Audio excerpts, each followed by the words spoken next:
Bem-vindos blogueiras e blogueiros, jornalistas e jornalistas, youtubers e youtubas. Eu sou o Edson do blog Ligado em Viagem. E eu sou a Lívia do blog Malas Pra Que Te Quero. E você está ouvindo A Vida Secreta dos Blogs. O podcast que te ajuda a solucionar grandes dúvidas da humanidade.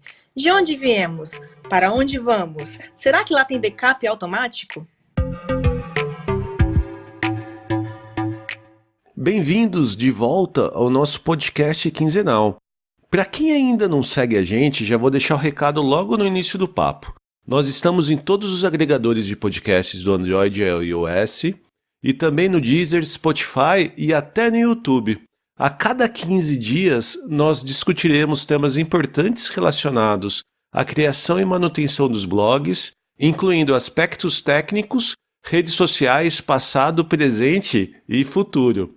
Assine para não perder e compartilhe com aquele seu amiguinho. Agora já podemos falar do tema de hoje, certo, Lívia? Certo! E o tema de hoje é? O mundo é mobile. Mas que história é essa?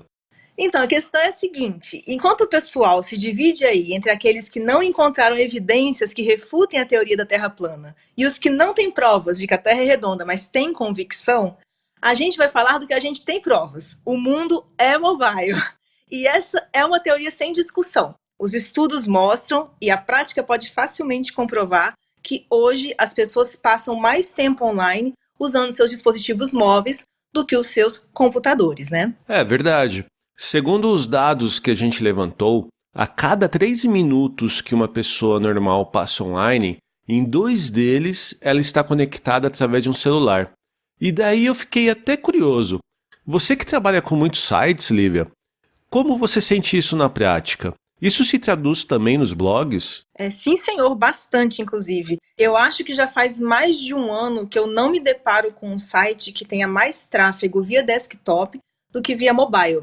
E hoje em dia já é tão esperado que os dispositivos móveis representem a maior parte dos acessos, que quando eu vejo um blog com mais acesso via desktop do que mobile, eu suspeito imediatamente que o rastreamento do Analytics dele esteja incorreto. Então, só no último mês, a gente corrigiu isso em 2 sites, por exemplo. Você corrigiu em 2 sites, mas como que esse tipo de erro acontece? Na verdade, sim, não é que seja um erro tão frequente, tá? Foi quase uma coincidência. Eu não quero desesperar o pessoal que está assistindo aí.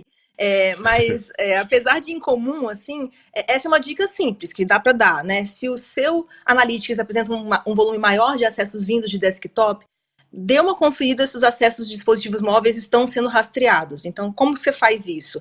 Abre a visão em tempo real do Analytics ali, em um computador ou um dispositivo qualquer seu, e usa um outro celular para acessar a página do site. Lembra de esperar alguns segundos, porque, né, o mesmo minutinho ali, porque a informação pode demorar um pouquinho para aparecer no Analytics.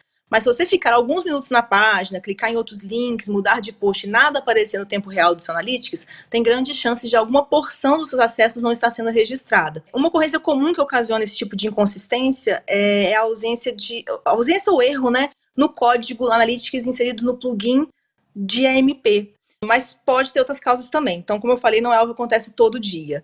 Mas como a gente sabe que o tráfego do mobile hoje representa mais de 50% do total da maioria dos sites, essas pessoas cujos sites eu corrigi recentemente, por exemplo, tinham quase o dobro de acessos registrados no Analytics até então, mas elas não sabiam. Olha que surpresa agradável.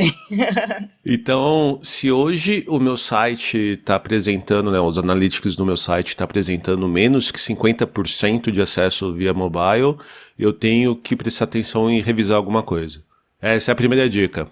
Desconfiar bastante. Eu digo assim, a não ser que seja um site muito, muito pequeno, então um site com pouquíssimo acesso ao Google, por exemplo, ainda tem chance de ter muito acesso de pessoas que você conhece ou pessoas que você envia, isso por e-mail, coisa e tal, mas é raro, raríssimo. Se você já tem um percentual maior no seu site de acesso Google, esse também deveria ser o maior percentual, o mobile é o maior percentual do acesso também.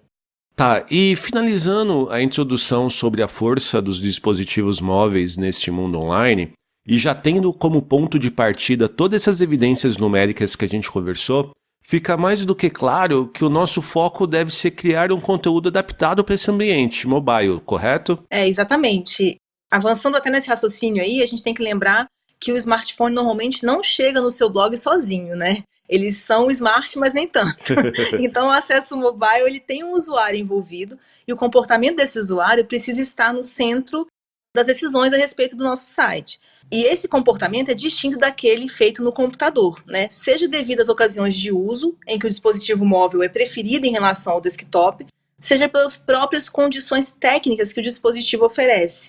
Então, nós temos aí um usuário mais disperso, né? Seja pelas diversas notificações de mensagens e redes sociais que chegam nos celulares, ou seja, até pela situação de uso. Se a pessoa, por exemplo, dentro de um ônibus, por exemplo, acessando o celular, em muitos momentos ela pode ser interrompida por barulho, conversa, horas de descer do ônibus, né? Enfim, é só um exemplo entre milhares, mas assim, os dispositivos móveis trazem isso com eles, um acesso mais sujeito a estímulos externos.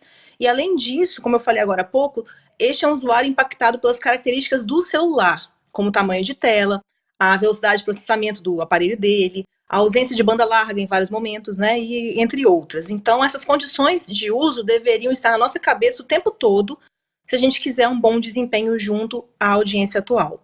Muito bom!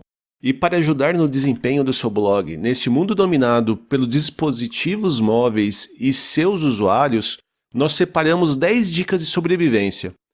Olivia, você acha que ainda a gente precisa lembrar da necessidade do site ser responsivo?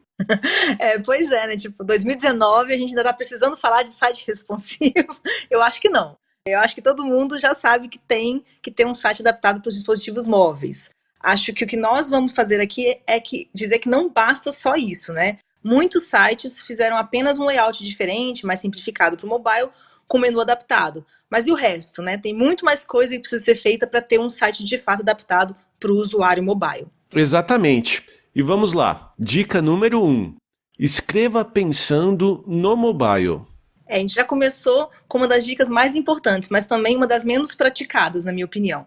A gente não precisa nem insistir aqui na lembrança do quão menor é a tela do dispositivo móvel, né? Além disso, a gente falou agora há pouco de quantas pessoas estão mais dispersas e muitas vezes até apressadas quando usam o celular. Então é importante investir no que a gente chama de conteúdo escaneável, um conteúdo que comunique ao usuário os pontos-chave e assuntos principais em uma olhada rápida, assim, né? Então, além disso, grandes blocos de texto também, eles assustam em qualquer dispositivo. Então, o usuário acha que o texto vai ser maçante e interminável. E aí, quando você cria um conteúdo, né, no computador, certos trechos que ali no computador podem parecer distribuídos em 3 linhas, no celular eles podem facilmente virar 10, 11 linhas. Então, é importante daí, né, investir em algumas coisas específicas para o celular, como, por exemplo, parágrafos mais curtos, alguns espaços em branco, que é o mesmo que dar enter ali, né, pelo menos entre um parágrafo e outro, subtítulos, que é algo que quebra a sequência de texto mais longa e também acaba informando do que aquela porção do artigo vai tratar, um bom resumo logo no primeiro ou segundo parágrafo, né, trazendo do que o texto vai tratar exatamente, estilos no texto, que significa tornar ele de fato escaneável, como a gente falou. Então você pode usar negrito, cores diferentes, caixas de texto, ou até ícones, né, para diferenciar, por exemplo, as partes e assuntos do texto. Também imagens a gente deve usar, e aqui eu digo de maneira bem distribuída, né? As imagens dão também um respiro entre blocos de texto e chamam a atenção. Inclusive é recomendado colocar informações importantes, né, ou chamadas para ação, os call to action, logo após as imagens, por exemplo. Só não confundir aqui com colocar imagens em excesso. Não falei que colocar um monte de imagem que é a solução, né? Então, uma sequência de várias imagens num post, uma embaixo da outra, faz a página ficar mais pesada e não cumpre em nada a função de respiro, pois vira um novo bloco agora de imagens, né? E por fim, acho que a gente tem que investir em posts em formato de lista, por exemplo. 70% das pessoas prestam mais atenção em posts desse tipo, desde que numerados, né, ou com marcadores. Aliás, esse nosso podcast foi feito em formato de lista, e agora vocês já sabem por quê. Olivia, você ainda dentro dessa nossa dica número 1, em relação a escrever pensando no mobile, você acha que vale a pena, eu não sei como que é a realidade de outros blogs que você conheça, maiores ou menores, talvez ter posts em que você tenha uma expectativa de ter bastante acesso mobile, por exemplo, seus posts de listas, e posts onde você tem uma expectativa de ter mais acesso web, onde, por exemplo, você vai fazer um post muito longo, com muitas informações, por exemplo, um roteiro completo de viagem para uma determinada cidade? Sim, faz sentido. A questão é só que como a gente tem um percentual hoje tão mais alto de acesso pelo mobile, a gente acaba aconselhando você pensar sempre no mobile. Mas não ter esse medo de que o texto não pode ser longo no mobile. Na verdade, ele não deve ser maçante. Se o texto estiver bem blocado, estiver com bastante diferença, como eu falei, subtítulos, caixas de texto, uma cor aqui e ali, imagens e tal, não necessariamente o usuário vai desistir do seu texto. Mas uma coisa que a gente vai falar daqui a pouco, dica número 2, é a dica mais importante para quem está pensando nessa problemática, né, nessa problemática do texto ser muito longo. Eu não vou dar spoiler, vou esperar a dica.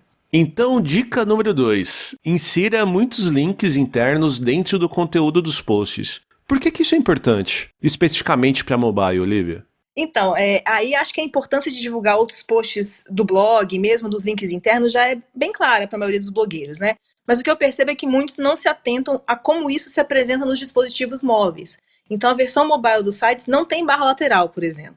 Então, tudo que você oferece para o usuário de opção naquele elemento na sua versão desktop desaparece no mobile.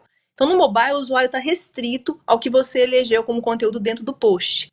E além da importância dos links para estimular os usuários a acessarem mais páginas do seu blog, eu gosto de frisar a importância deles como uma rota alternativa para aquelas pessoas que passaram pelo seu texto e não encontraram o que elas precisavam, não gostaram do conteúdo ou simplesmente, como falamos há pouco, cansaram do assunto na metade do post. Para esses usuários, é importante que o seu texto cite opções de outros assuntos, textos, artigos, né? Inclusive de temas ligeiramente diferentes.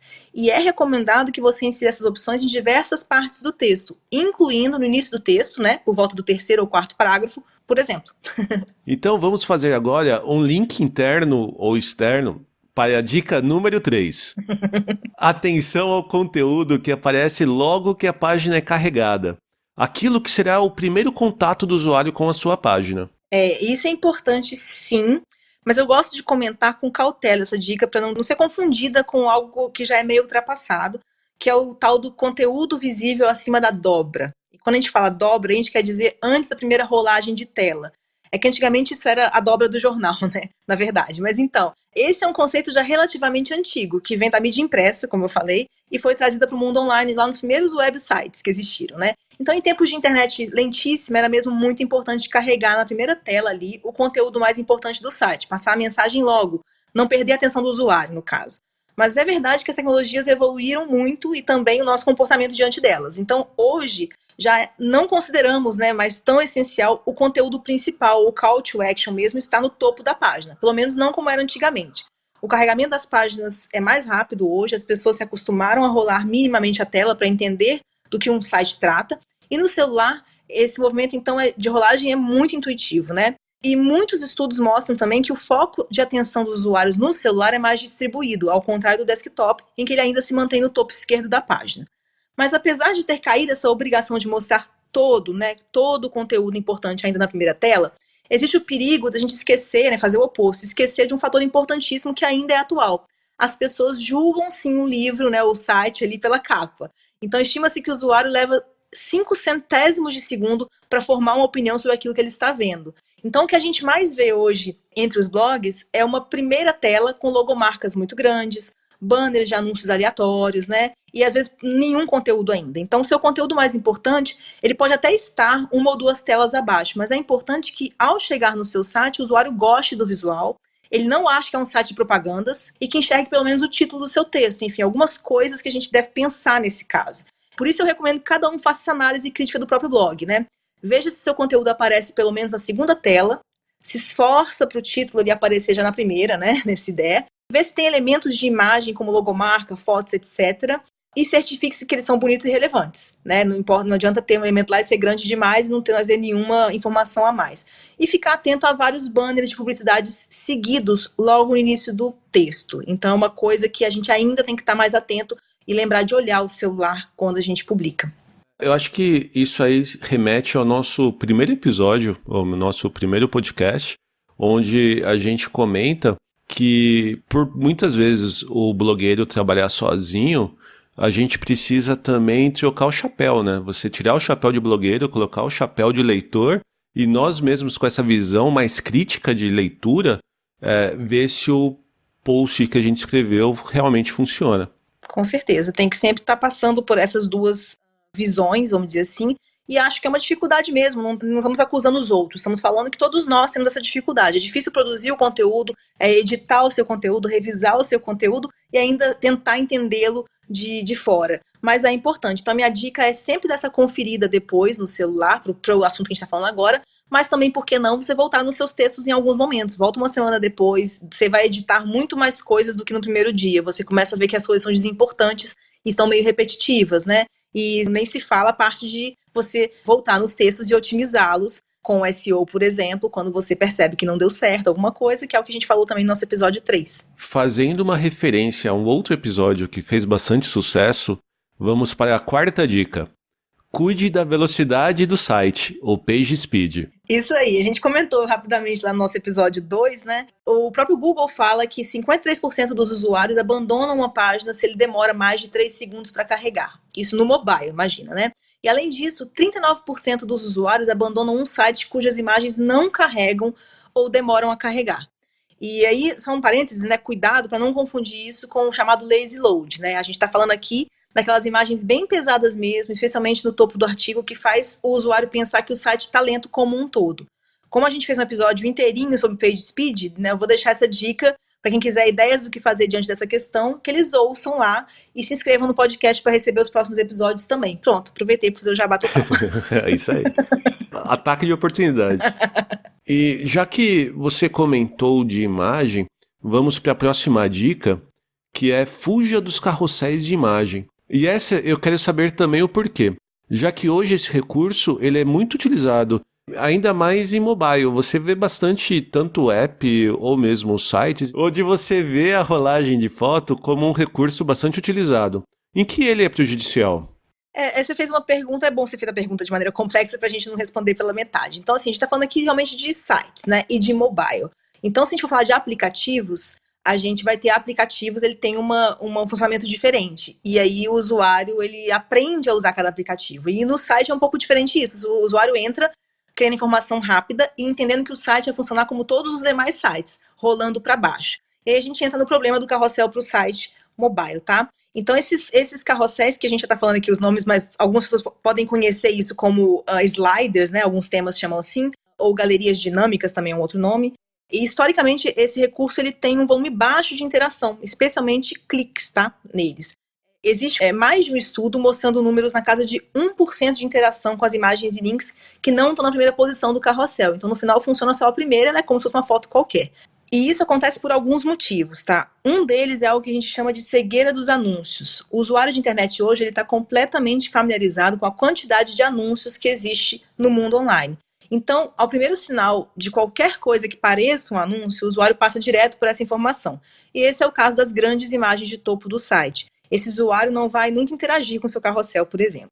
E, além disso, não é muito simples para qualquer usuário entender que ali existe um carrossel, uma rolagem, né, como a gente estava falando.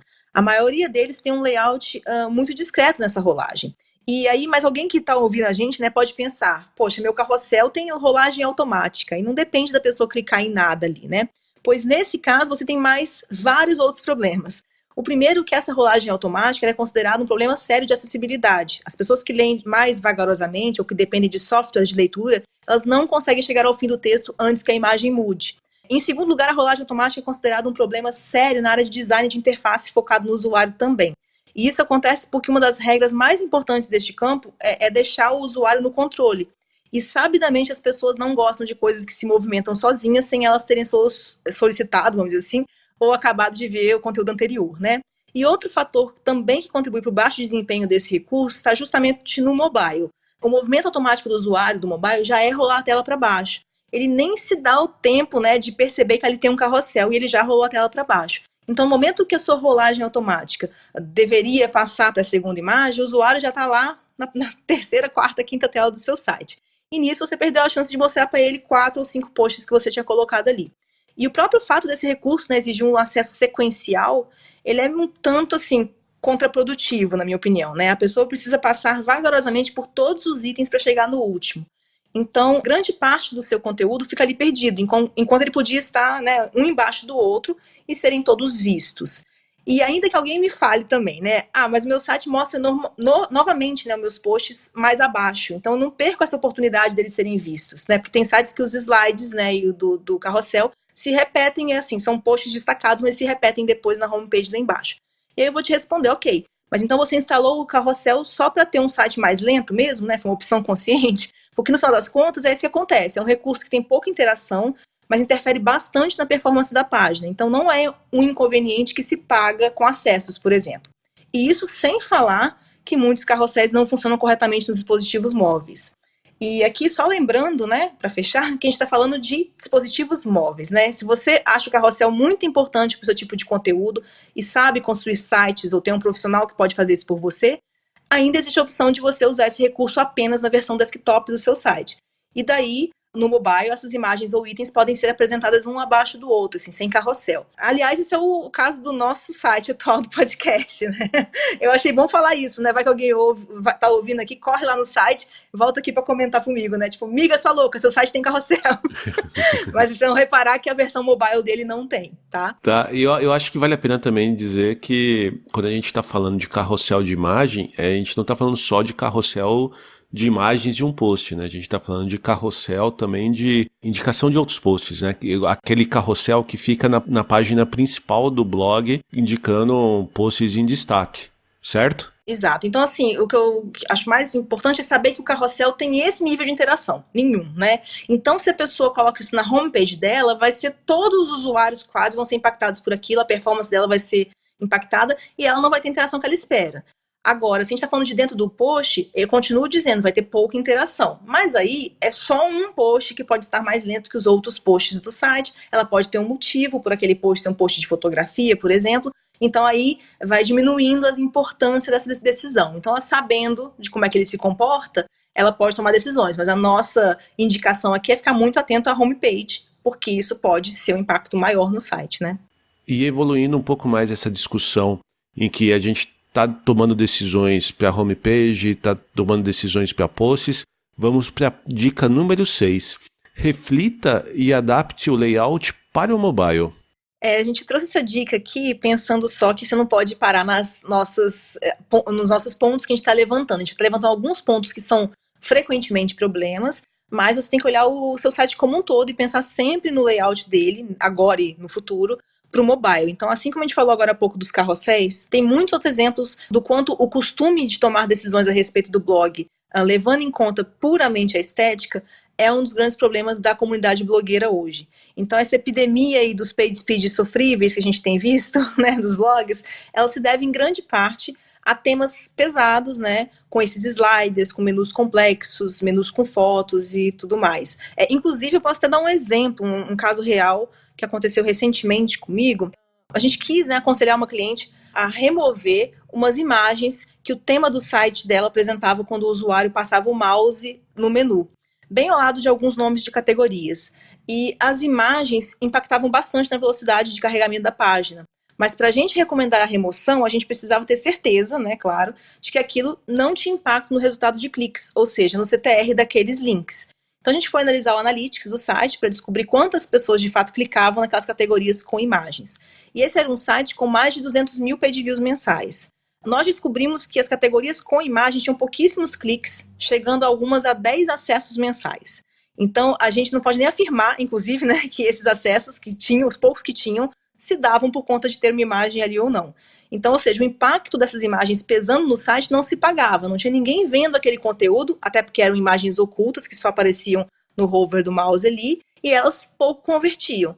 Então, falando sobre essa questão de layout para mobile, a gente tem que lembrar sempre, menos é menos mesmo. Eu acho uma palhaçada essa frase de menos é mais, aliás, aqui, parênteses. Né? A gente tem mania de achar que tudo na vida a gente tem que ter mais. Eu acho que não, né? Tem coisa que a gente tem que ter menos mesmo, né? Sei lá, eu quero ter menos boleto, menos ruga, menos haters, né?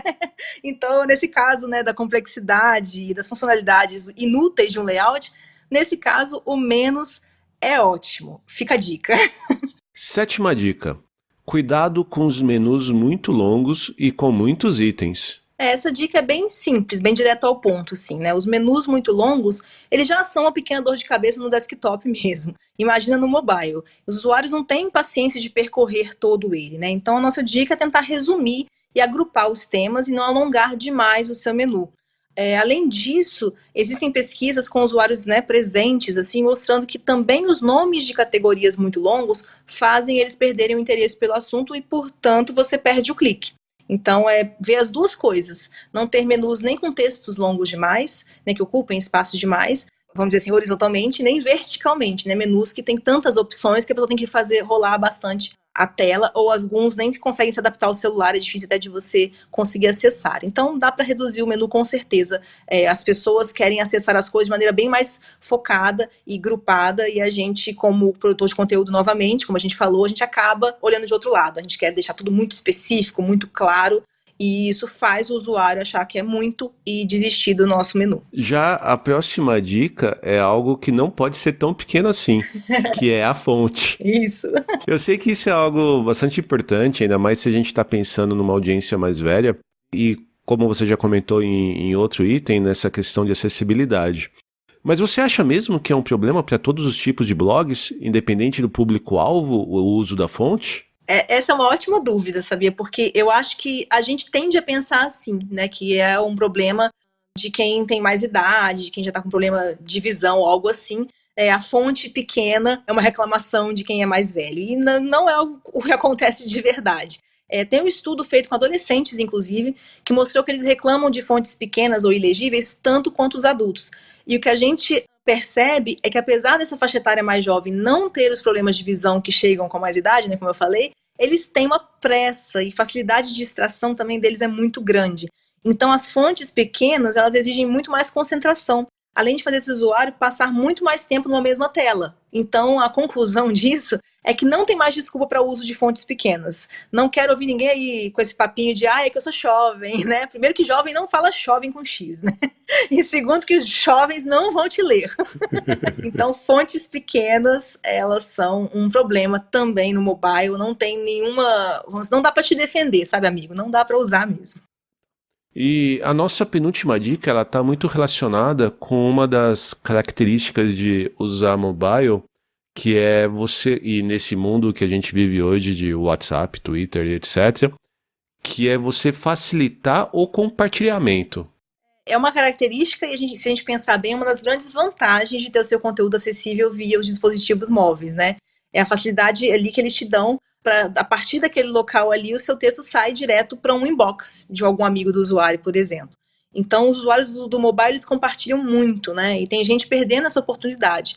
Os botões de compartilhamento dos posts, eles devem estar logo no início, né? Ou até em mais de um lugar no seu site. Daí você pode colocar ele, por exemplo, no início e no final do post, né? Tanto para quem está lendo mais ali em cima, a gente sabe que tem muita gente que lê só o início, que lê só a manchete e quer compartilhar já com alguém, porque lembrou disso.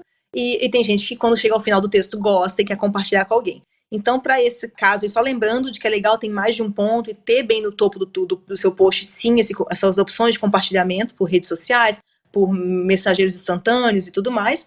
E também é possível, né, também colocar esses botões em um menu fixo, que está sempre visível para o usuário, onde quer que ele esteja no seu conteúdo. Se for uma opção para você fazer esse tipo de configuração, também é uma opção. Então, lembra de facilitar o compartilhamento de todas as maneiras que você puder. E a nossa última dica, ela não é só a dica número 10, é uma dica nota 10 também. Que é visualizar a versão mobile do seu post assim que publicá-lo. E eu já adianto que eu não faço isso. É uma falha que eu já assumo. O máximo que eu faço é olhar a minha versão web, já que eu publico os meus posts via web, mas eu sempre esqueço de olhar no celular como que fica. Não estava preparada para essa confissão no ar, sabe? Mas vamos confessar, é verdade. E assim, essa dica, na verdade, ela pode até ter ficado óbvia no que a gente falou antes, né? De que tem que olhar o layout, tem que olhar como está no celular, tem que pensar no seu usuário. Mas é importante que as pessoas acostumem a olhar. Isso que eu tô falando, é para frisar que não é só lembrar de que ele existe, é lembrar de olhar sempre, né? E isso é algo que eu sei que muito pouca gente faz. Por isso estou reforçando, após a publicação de todo e qualquer conteúdo do seu site, abre aquilo no celular. Confere se o conteúdo está de fato escaneável, né? Se não falta bullet points, negrito, subtítulo. Será que não tem um parágrafo muito longo? Será que o primeiro link interno não acabou ficando lá na quarta, quinta tela, por exemplo, né? Então não tem jeito. O melhor teste de leitura para o conteúdo adaptado para os dispositivos móveis é visualizar o resultado em um deles. Então, logo antes ou logo depois de publicar o seu conteúdo, lembra de visualizar todo ele em seu smartphone e olha para ele como um leitor faria. E uma dica que pode agilizar isso, né, assim, até pra gente ter uma dica prática aqui nessa dica número 10, né, pra todo mundo ficar feliz. Então, uma dica prática é você pode fazer isso, inclusive, no seu desktop mesmo, tá? Então, se você entrar no seu post, apertar a tecla F12 do teclado, isso vai exibir o código-fonte da página. Ali nessa janela anexa que vai abrir, é normalmente possível visualizar o post no formato para dispositivos móveis. Para quem usa o Chrome, o botão que habilita essa função é o segundo de cima para baixo, da esquerda para a direita. E no Mozilla, ele é também o segundo, mas é da direita para a esquerda, tá? Então, nos demais navegadores, vale procurar onde fica, não lembro todos de cabeça. Mas é um jeito de fazer até rapidinho, não tem nenhuma desculpa, né? Você não precisa acessar, mandar pro seu WhatsApp e tal. Você tá ali com ele aberto e você pode estar até na visualização do seu WordPress, mas tem uma visualização, você apertar F12 e achar no seu navegador ali, nos que eu falei ou nos que você tem, o botão em que ele simula a visão de dispositivos móveis, você consegue ter uma visualização rapidamente de como é que ele vai ficar, inclusive em mais de um tipo de celular, se quiser optar pelo menor para ver se está tampando alguma coisa. Então é um jeito de você sempre fazer isso em todo e qualquer conteúdo. E nós esperamos que com essas 10 dicas que discutimos, mesmo que você não sobreviva a um apocalipse zumbi, você consiga sobreviver no mundo mobile, que é muito mais importante para nós blogueiros. Mais importante e talvez mais difícil. Então nós chegamos ao fim de mais um episódio do podcast A Vida Secreta dos Blogs. Nós vamos novamente deixar no post e descrição deste episódio alguns links úteis que serviram de base para essa nossa conversa de hoje. E eu acho que vale a gente já contar para o pessoal, a gente está planejando fazer um episódio onde a gente vai discutir alguns termos que a gente usa no dia a dia ou novos da área e tal, e pensando em usar, assim, a contribuição de vocês, ouvintes aí, né? Então, a nossa ideia é talvez pegar áudios, né, de ouvintes para a gente falar de termos específicos ou um tópico que vocês tenham dúvida ou não saibam bem o que significa. Seria tipo um episódio glossário de coisas que eu tenho dúvida e não sei para quem perguntar, né? Eu não sei muito bem onde descobrir mais sobre esse assunto. Aqueles termos em inglês, aqueles termos que tem muita gente usando, mas você ainda não foi apresentado. Tem algum que você tenha dúvida? Então você manda pra gente no nosso e-mail, tá? O importante é mandar um áudio com seu nome, seu blog e qual o termo ou tópico que você tem dúvida ou curiosidade de saber mais. Se por acaso tiver dificuldade de mandar o áudio por e-mail, pelo menos mande um e-mail dizendo que tem interesse e deixe o seu celular lá, por exemplo, que a gente pode te contactar por WhatsApp para te receber esse áudio também. Beleza? Então, para responder esse pedido, ou mesmo para participar do nosso bate-papo com outras dúvidas e sugestões de outros assuntos, é só mandar essa mensagem para o pergunte@vidasecretadosblogs.com.br. E não esqueça que o nosso podcast está disponível em todos os agregadores de podcasts do Android e iOS e também no Deezer, Spotify e YouTube. E compartilhe esse episódio nos grupos de blogueiro que você participa. E nós voltamos em 15 dias. Tchau, pessoal! Um abraço e até a próxima.